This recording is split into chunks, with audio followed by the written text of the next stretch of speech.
Hey guys, Zack here, and this is my review of Scooby-Doo Mystery Incorporated.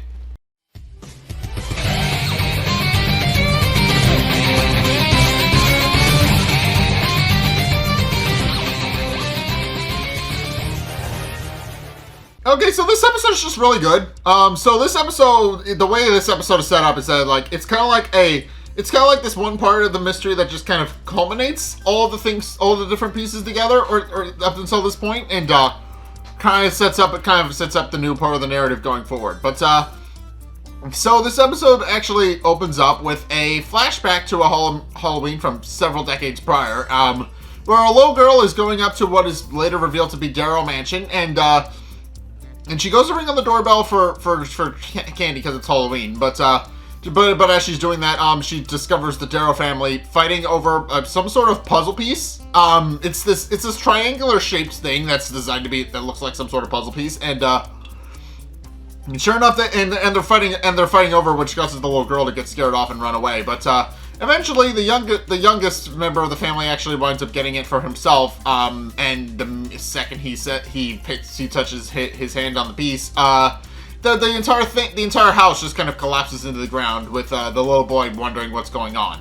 And yeah, from that point onward, the house just kind of sinks into the ground. So, and has never been seen or heard since. But in case, back in the present day, Angel Dynamite is currently finishing up her story. Broadcast about at K-Goal, and once she's done, she immediately comes out and asks Mr. Inc. if they've solved how many of the pieces that they've actually put together so far. And sure enough, there are four pieces there are two pieces of the mystery that seem to be connected so far. First and foremost, they now know the three members of they know most of the members of Mystery Inc. at this point. What we do find out is that they found out that they found Judy Reeves and Brad Childs. They found out that they found the locket in the mines, which of course has their picture in it. And then they also found out that Professor Pericles was the original mascot of Mystery Inc. before he disappeared. And they also find out that he's since been arrested, but has since disappeared because of that. So, yeah, and then they also find out the Darrow family, which is connected to Darrow University as well. And they do find out that their house apparently disappeared some time ago, and they have no idea what's going on.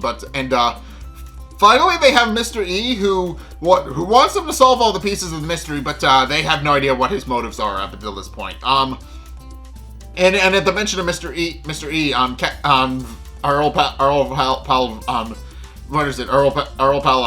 Angel Dynamite actually states that she actually has another clue for them, and proceeds to bring them a diary, which Daphne points out doesn't have the signature writing, have Mystery's signature stamp on it, and sure enough concludes that upon reading it, it is indeed a diary, and concludes that it is indeed Cassidy's diary, the fourth one of the human members of Mystery Inc.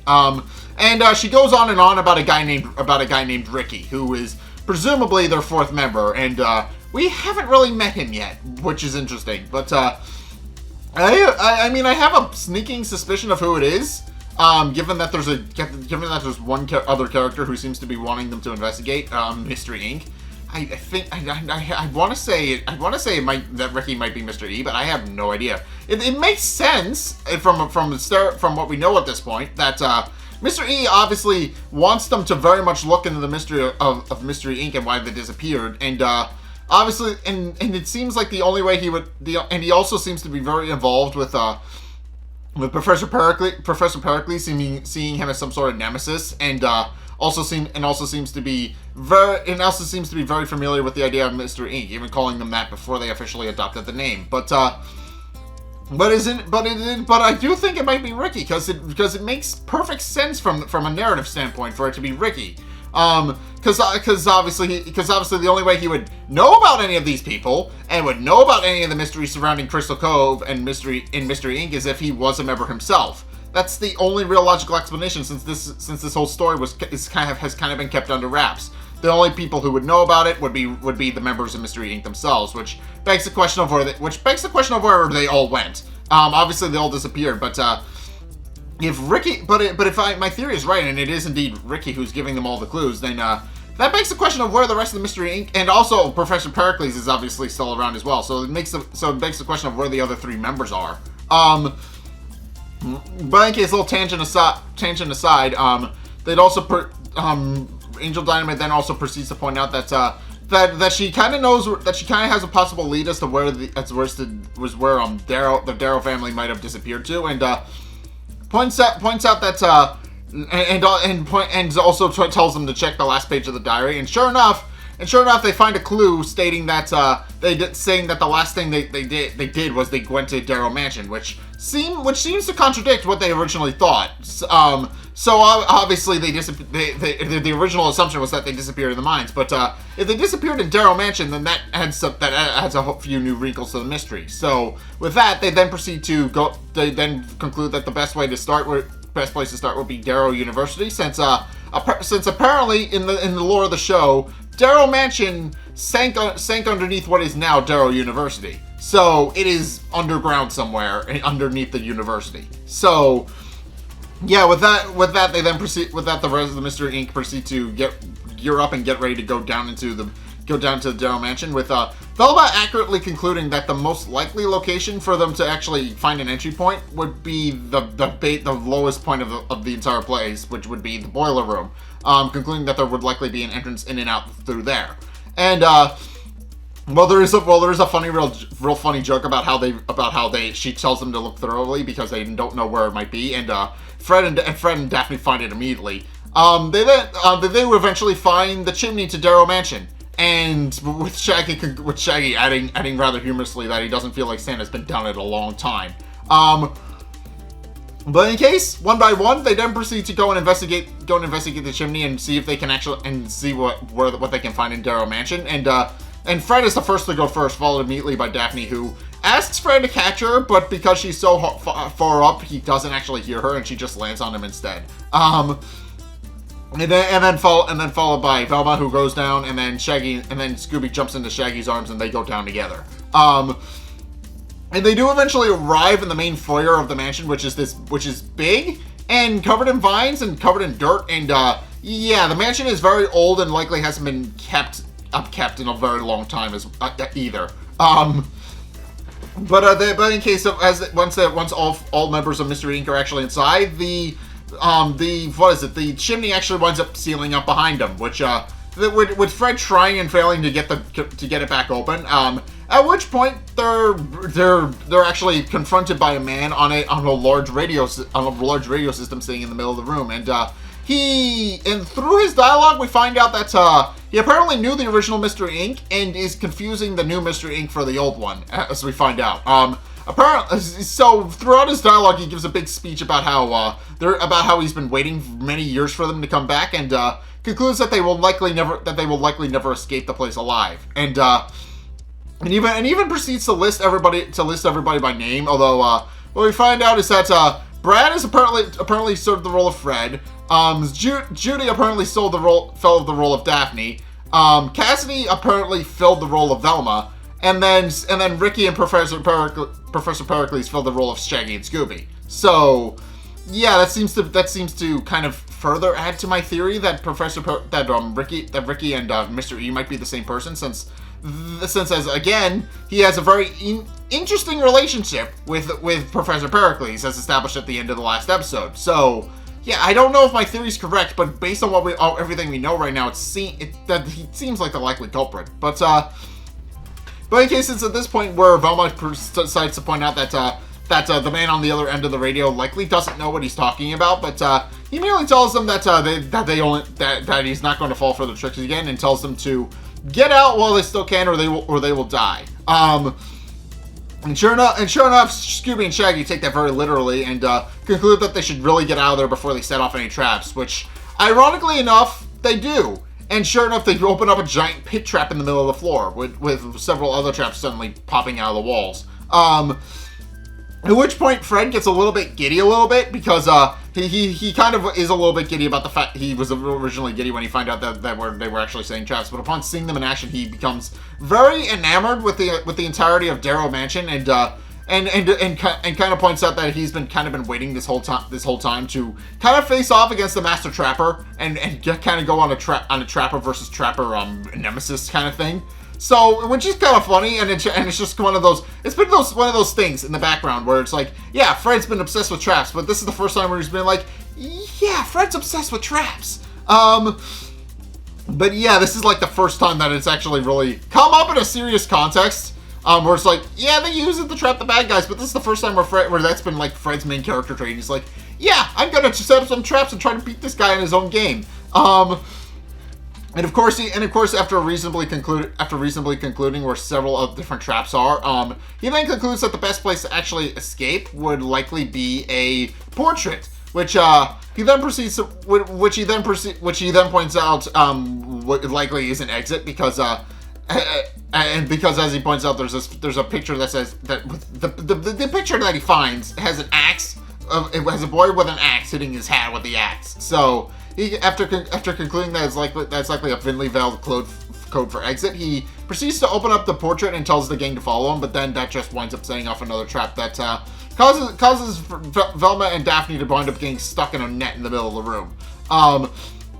But he reasonably concludes that that was a very clever trap, and now it's time for him to step up his game with Velma and Daphne just kind of yelling at him to just hurry up and stop screwing around, sure enough, he does eventually figure out where the trigger mechanism to turn the traps off are, and what they turned out being he winds up finding out that they're like the curio, the wardrobe, and after playing with the wardrobe a bit by playing with the various different drawers, he does eventually turn off all the traps, but that doesn't really solve the problem. It does set Velma and Daphne free, notably there are several large, very sharp objects hanging from the ceiling that then proceed to rain down on top of them, and the group then proceeds to run off into another room where once they're in the other room, they conclude that was very much a close one, and Fred tells everybody to stay close because they don't know where the next trap would be, and Daphne just takes that opportunity to just snuggle up to Fred with him pointing out that she's a little too close, but which she doesn't really apologize for. She just kind of points out that she's just happy to see him in his element. She's just very happy to see him going out of his way to just kind of figure out all of these traps and just applying all of his trapping knowledge to the mansion. And she points out that that's making him very attractive right now. But of course, as they're moving through the room, they accidentally set off another trap and wind up falling down a pit. Which results in the two groups of mystery, which does result in Mystery Inc. getting split up and set into two completely different traps. And also they get knocked out in the process of falling down and wind up passing out. So yeah, they wind up kind of getting stuck in the traps and getting separated that way. But in any case, when Daphne and Fred wake up, they're both chained to chairs. As we find out, Daphne is actually chained to a love seat chained to a bottom of a pool, while Fred is tied to a wooden chair. And after waking up, they start wondering where they are and what's going on. And sure enough, the man on the other end of the radio, which shows up, then proceeds to continue calling them Judy and Brad, implying that they had a romantic relationship as well, as he puts it. And points out that the trap is actually a test of love. And then proceeds to tell Fred and Daphne, believing that they're Brad and Judy. Proceeds to tell them all of the different ways all the different things they set up for them. And sure enough, he explains that Fred is tied to a wooden chair, which he explains floats, whereas Daphne is chained to the bottom of the pool, which he explains is not. And he also points out and he also starts filling the pool with water as well once they wake up. But he also explains that Fred is free, has everything he needs to actually escape from the trap. He points out that he not only did he give him an egg beater on a floaty, but he also gave him a screwdriver, which is set by the door, a hammer, which is set at the edge of the pool, and a rock, which is also set at the edge of the pool. and tells them whether and asks Fred what he's going to do, whether he'll try to escape on his own lonesome, or let them both end together, and concludes that regardless it'll be very harrowing. But in any case, Daphne also points out that he needs to stop referring to them as Brad and Judy, pointing out that they're not Brad and Judy, but the man on the other end just kind of doesn't listen and also pretends to be a recorded message before hanging up, which is very funny. But in any case, Daphne and Fred point out that at least they'll have to be together, but Fred is kind of in his element, and he kind of isn't really listening to her. He's just kind of figuring out all the different elements of the trap, and is kind of gushing over how well constructed the trap is, and points out that whoever the other guy on the other end is kind of a genius and is really good at setting traps in the house. And points out that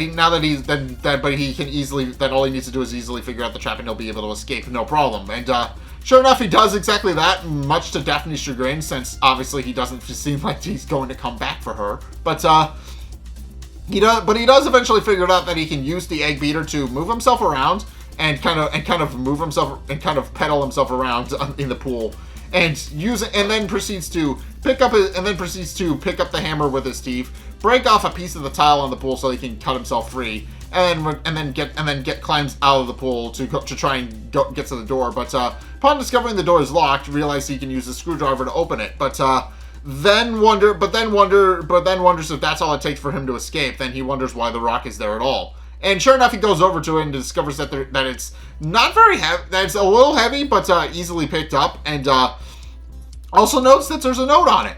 And upon opening it, discovers that the rock is in Darrow's own words, it's implied to be a Darrow of some kind, because obviously that's the only person who would be in the mansion. But in Darrow's own words, concludes that the rock is there to send them so that he can drown with his lover coughing noise. So it is, and Fred points out that that's a bit diabolical, but Daphne wonders if there's a way for him to actually go down with him, because pointing out that that's a bit romantic. But Fred points out that it's a little diabolical, and that he's only really worried about his trapping nemesis, and concludes that the only way for them to actually escape is to do the exact opposite of what he wants, and of dying together. And he proceeds to take the rock back into the pool and over to Daphne, who thinks he's going to hit her on the head and kill her, which of course he's not going to do, because that's not the kind of guy Fred is. But in actuality, he breaks the chains for her so that they can escape the pool together. And Daphne is very happy about the fact that she came back for him, and also pretends that she needs mouth-to-mouth resuscitation. But Fred merely just gives her basic CPR, as basic CPR protocols conclude. He kind of squeezes all the water out of her lungs, with her being a little annoyed at him, but he merely responds that he was just performing basic CPR, and basic CPR dictates that you have to make sure that there's no water in the person's lungs before you give them rescue breaths.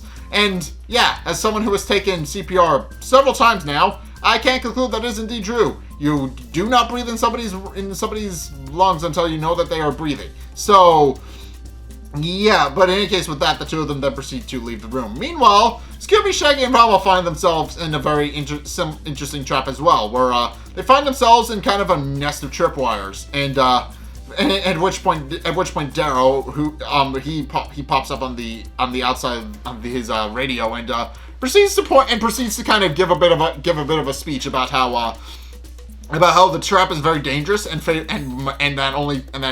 that there's no escape, or at least concludes that there's no escape for two of them, and points out that one person among their group is, as he points out, a big fat insecure know-it-all, and points out that since that person is the smartest of their group, that they should have no problem actually escaping the trap. And with that, he then proceeds to hang up. And Velma reasonably concludes that she's the smartest person in the group, and although she does point out that she doesn't really fare kindly to being called a big fat insecure know-it-all, while when both Shaggy and Scooby don't kind of chirp up to tell her that that's not true, she yells at them. At which point they point out that she's actually pretty great, and it kind of went without saying. At which point Velma points out that she actually brings a Swiss Army knife with her at all times, and points out that she can get him out of the trap no problem. But then she sets off one of the tripwires, which proceeds to shoot several different cooking implements from various kitchen walls, because that's where they are, and nearly hits Scooby. At which point she concludes that she likely is not the smartest person in the group, and wonders if Shaggy is actually who he's referring to. But Shaggy takes like one look at the trap and concludes that that's a big old nope in that category. So that reasonably lands on Scooby, who kind of points out that he doesn't feel like he is the smartest person in the group, but Velma and Shaggy merely reassure him that he may be the only one who can get them out, and tell him to trust his intuition. And sure enough, it does. And what we find out is that it was indeed designed for Scooby. As we find out, Scooby is kind of perfect for actually getting out of the trap. He's able to slip in between all of the tripwires, with Velma concluding that no human would be able to actually do any of the things that Scooby is doing. And he eventually makes it over to the kitchen counter, where he discovers a loaf of bread, and when Velma asks him how he knew to go over there, he merely responds that he smelled food, and proceeds to eat the loaf of bread, only to discover that it's actually made of seed, and coughs it up, which winds up with a note actually landing on Velma's face. And after reading through it, discover that the way to actually disarm the trap is four different pressure plates, which Scooby notices on the floor, and concluding that he just needs to use his forepaws to press each pressure plate simultaneously, proceeds to press them down and turn the trap off, and that just sets everybody free. But Velma almost gets hit by cutlery again, so after she gets up, and almost dies as a result, but she's fine. At which point she kind of pats herself on the back, as her brilliant mind conclude that Scooby was the best person for the trap. But upon looking closer at the note, Shaggy concludes that the note was actually written for Pericles, which she then points out makes perfect sense. Since she points out that Professor Pericles is obviously very smart, she concluded that he was likely the smartest person in their group and not Cassidy. And then she also reasonably concludes that since he's an animal, he likely would have gone by his animal instincts as well as his superior intellect, and would have eventually figured out how to turn the trap off. And done exactly what Scooby would have done to boot, because obviously only an animal could have actually gotten through the trap. So, but by the time she actually logics all of that out, the Shaggy and Scooby have actually long since left her behind, and she leaves to go catch up with them. At which point they meet up with Fred and Daphne, and they're happy that they're all alright. But Fred merely points out that their worst is yet to come, and now they need to continue going forward and figure out who's actually confronting them. And obviously it is a Darrow, because obviously that's the only person who would be down here. But which one is kind of up for debate at this point in the episode. But in case they do eventually go up a flight of stairs where they discover the mastermind study, and sure enough, they look around and note that he seems to have set his trap up so that he can monitor where they are at any point in the mansion. He set up several noise tubes around his chair so he can hear everything and also communicate with everybody, and concludes that that's most likely how he's been communicating through the various radios placed throughout the mansion. And meanwhile, they also point out that he's apparently cooking rats on his stove, which Scooby points out is kind of disgusting and a little unsavory. But it's at this point where we actually meet the man, and it's revealed to be little Danny Darrow, who is the youngest of the Darrow family, and has apparently been living down in his underground house for 70 years. Which and sure enough, he's very hostile toward them, pointing out that they may be down there, that they may have saw through his traps, but they're not getting his treasure, and proceeds to pick up a poker from the fireplace and tries to actually attack them. But Shaggy actually has the intuition to pick up the rug on the floor, and throws it over Danny's eyes and shoves him out the door, and tries to barricades the door with his body. With Velma wondering what Danny was saying about the treasure. And while Fred just kind of comments that they don't really have time to think about it, and proceeds to grab the desk from the nearby wall, unveiling the puzzle piece that Danny has been guarding for so long. And sure enough, as Fred pushes the dresser in front of the door, Daphne can't help but point out that it's very sad that Danny has been down here for 70 years and has just kind of been living by himself down the basement like a decrepit old man who's very clearly malnourished, because considering the fact that he's just been eating nothing but rats for this entire time. In any case, once they actually barricaded Danny out of his room, Velma does notice that the piece on the floor and picks it up and curiously remarks that it looks like a puzzle piece and wonders what it is. But it's at this point where Danny proceeds to barge back in the room after having successfully stabbed his way through the door with a poker that he has. And points out that it's his treasure and that they can't have it and that they're not and that he won't let them steal it from him again.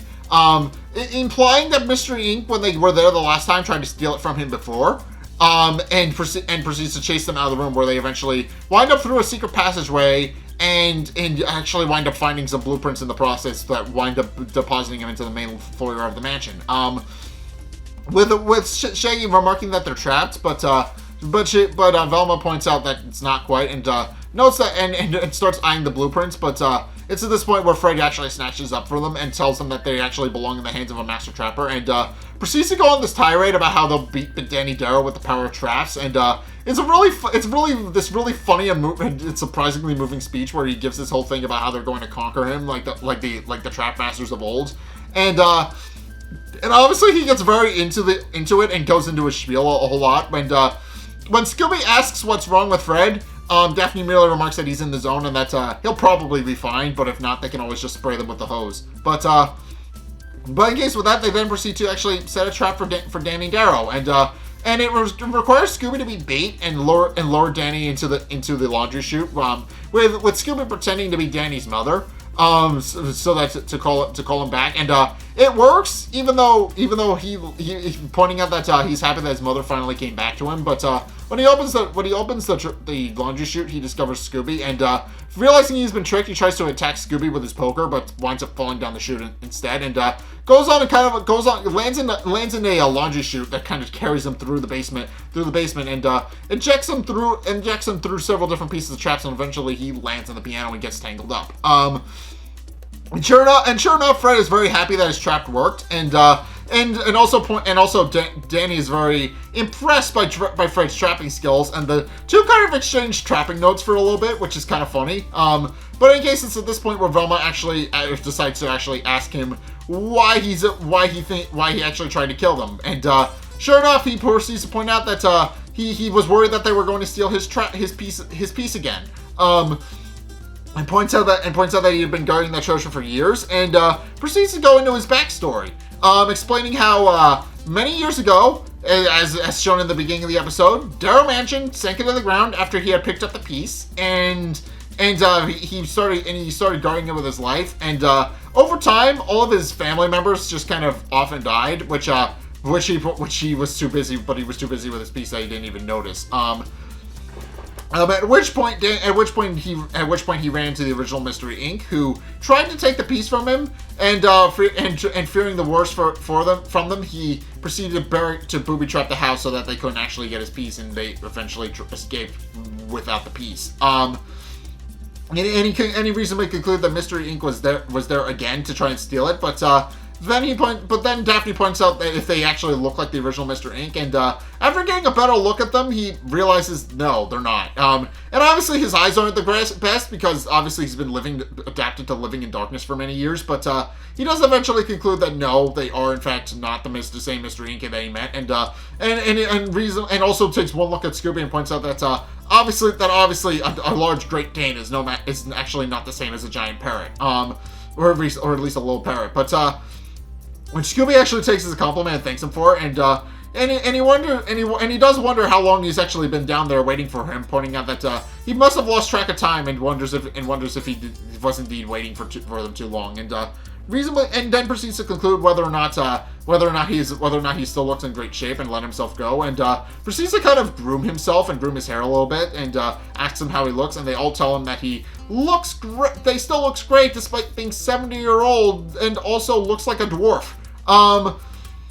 But in any case, after all that, he's very happy that they're not actually there to steal his piece. But then the house actually winds up collapsing, as we find out, as Danny explains. The house is actually collapsing because all of the traps he set up actually apparently set off the fault line, and that the house is actually going to collapse without him. But blessing in the skies, it actually opens up a path for Mr. Ink to escape through. And Fred doesn't want to part with his newfound trapping buddy, so he tries to ask Danny to jump over the large gorge that has appeared in the floor, but Danny merely concludes that he'll find his own way out, which obviously isn't going to be true. But when Velma points out that he might want his piece back, he merely points out that they should keep it because, as he points it, it'll serve them better than it ever served him. And with that, then tells them to go and immediately escape. And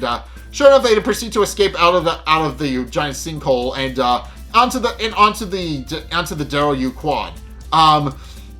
With Mr. Ink kind of mourning the loss of their new friend, but also pointing out that he seems to that for once the bad guys seem to have saved them rather than the other way around. But then Velma wonders if they did indeed save him after all, and starts eyeballing the puzzle piece that they found, and Fred, and they ultimately conclude that if there's one piece, there's likely more, with Fred concluding that if there is indeed more, he wonders who else is after them. At which point we see Fred Jones Sr. in his car, who watches the whole conversation before driving away. So yeah, not so subtly implied that Fred Jones Sr. is looking for those pieces, and that's why he didn't want his kid looking into the mysteries. So yeah, this episode kind of just does give a good idea as to why Fred Jones Sr. doesn't want them looking into mysteries. It was seemingly at first it was because they were ruining all of his tourist attractions, but now it seems there's a more sinister reason in that he's looking for the various puzzle pieces as well, and he doesn't want Mr. Ink looking into them too much. So yeah, I think he's trying to find the various other puzzle pieces, and it's possible he may know where one is and is likely going to try and steal the one that Mr. Ink found at some point. I can already tell you that he's probably going to. But more to the point, this episode does bring up a couple of interesting things about how the original Mr. Ink actually operated, which is that apparently Judy and Brad filled the same roles that Fred and Daphne filled now. And then seemingly it seems like Cassidy and Ricky, who I've also kind of theorized a bit in this episode, might be Mr. E. But it's revealed that they were actually the group, that they were actually a couple, much like Scooby and Shaggy, much like Shaggy and Velma before them, and were also possibly in a love triangle with Professor Pericles as well. And also points out that Professor Pericles was the smart one, and Cassidy was not. So yeah, all of that kind of implicates how their team actually operated. But other than that, I think they operated pretty much the same way. They had some falling outs at one point or another, because obviously they most likely followed the same set of drama that we've been seeing our Mystery Inc. follow through. But I don't know. I mean, this episode was interesting in that we actually find out a bit more of the mystery, and what we find out is why the mystery seems to have been two pieces, because obviously it seems that whatever happened with the original Mr. Ink is connected to this puzzle piece that they went to go find. And I get and now thinking back on it, there was a picture of the same puzzle piece in the vault from the Darrow family that Mr. Ink suddenly found in the mystery machine at one point. So yeah, I get the feeling that might actually be part of the mystery as well. I think, considering that Mr. E wanted them to look into it, once again, that seems to all but confirm that he is in fact Ricky. But it seems to me that Mr. E wants him to look into it because he knows that the original Mr. Ink was looking into it, and he wants the new one to finish what they started. Basically, he wants them to find the rest of the pieces so that they can possibly put them together. And I'm not sure what they do, but considering the fact that it's described in the episode to be cursed, seemingly related to the cursed treasure, we can reasonably conclude that it's likely going to be a way to actually find the cursed treasure. So I am interested to see how that's actually all going to play out. But in any case, that's going to do it for my review of Scooby-Doo Mystery Incorporated. What did you guys think? Let's get a discussion going in the comment section down below, or over on my Discord server, link in the description. Anyway, thank you guys so much for watching. If you enjoyed, be sure to like, comment, and subscribe. Also, be sure to follow me on Twitter in the description below. Be sure to check out my Patreon in the description below as well. It's only a couple bucks a month. It does really help me out, and you guys get access to a bunch of cool perks that are my way of saying thanks. So be sure to check those out. Link is down in the description. And finally, if you want to see more videos from me or see my live streams, then be sure to check out both my videos linked in the end screen. The top video is the most recent one, whereas the bottom one is based on what you've already seen. So yeah, check either of those out if you're interested. But also be sure to check out my streams. I don't stream very often. I stream like every Sunday or so. But if you want to see those, by all means, link is on the end screen as well. If you want to see it, if you just type that into your URL, or also go check down in the description. Just go find it. It's down there. Just go find it. Go link to it. Go follow me over there so that you can actually see the streams. But yeah. In any case, yeah, if you want to see any of those, by all means, you know where to look. But in any case, thank you guys so much for watching. As next time, I will see you guys in the next video. Peace!